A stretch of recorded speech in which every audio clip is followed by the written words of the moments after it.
Putin wins election in Turkey. On Sunday, Vladimir Putin, the Russian president, won Turkey's presidential election.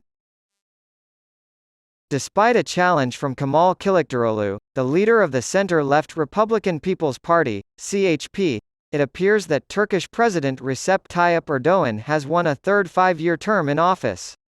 Following Sunday's election results, Erdoğan addressed his supporters, saying, "I thank each member of our nation for entrusting me with the responsibility to govern this country once again for the upcoming 5 years," as reported by the Associated Press.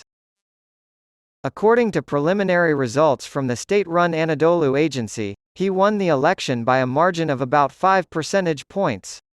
Voter turnout was extremely high in Turkey's election, but this prompted some to question the integrity of the country's voting process.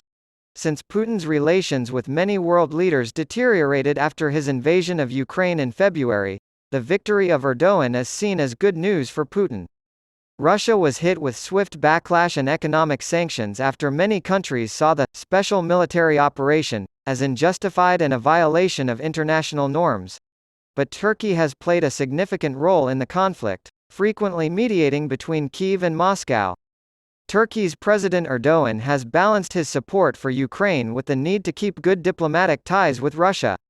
As neighbors on either side of the Black Sea, the two governments have made it a priority to keep trade flowing freely. If Erdoğan wins, things will probably stay the same. Russia's invasion of Ukraine has been called unacceptable by Erdoğan, who has also criticized the West's response to the conflict. Turkey's government has also supplied the Ukrainian military with drones, though he has resisted going as far as other European countries with economic sanctions against Russia. In particular, Turkey's behavior within NATO has coincided with Russian interests.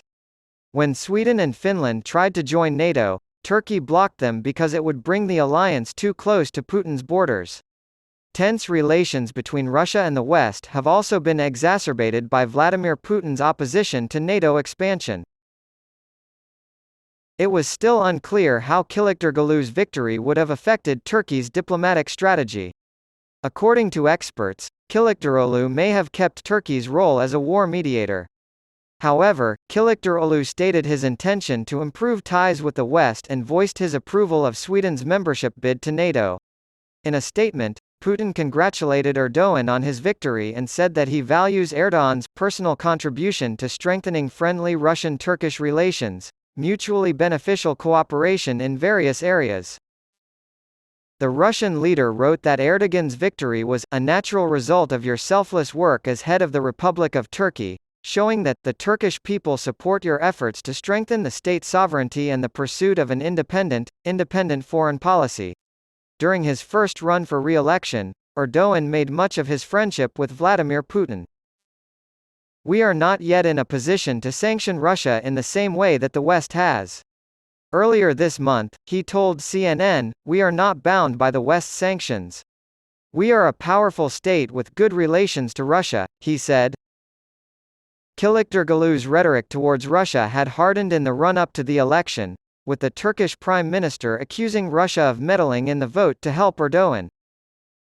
"Dear pals in Russia," Kılıçdaroğlu claimed on Twitter earlier this month that the country's yesterday's exposed montages, conspiracies, deepfakes, and tapes were the work of the same people. "Get your hands off the Turkish state if you want our friendship after May 15th. We continue to advocate for friendly cooperation."